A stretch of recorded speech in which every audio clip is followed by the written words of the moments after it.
সামাজিক যোগাযোগ মাধ্যমে ভাইরাল হয়েছে বলিউড অভিনেতা অভিষেক বচ্চনের নতুন একটি ভিডিও।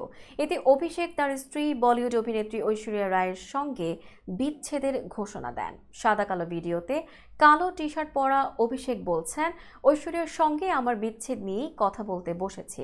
আমরা ঠিক করেছি এবার আমাদের বিচ্ছেদের পথে হাঁটাই ভালো।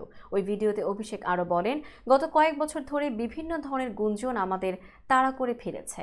গত কয়েক বছর আমরা ভালো সময় কাটাইনি, তারপরে এই জুলাইয়ে আইনি বিচ্ছেদের সিদ্ধান্ত নিই।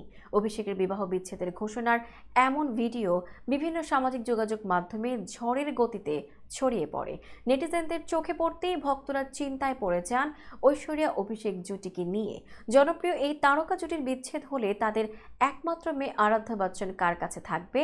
মন্তব্যের ঘরে এমন প্রশ্নই ছুড়ে দিয়েছেন অনেকেই। ভক্তদের বেশিরভাগই বলছেন, বিচ্ছেদ হলে মা ঐশ্বরিয়ার কাছেই থাকার সম্ভাবনা বেশি মেয়ে আরাধ্যার। এদিকে নেটিজেনদের অনেকেই বলছেন, অভিষেকের এই ভিডিওটি বর্তমান সময়ের মনে হলেও আসলে তা নাও হতে পারে, এটি একটি ডিপ ফেক ভিডিও হতে পারে। এমন মন্তব্য করেছেন অনেক নেটিজেন।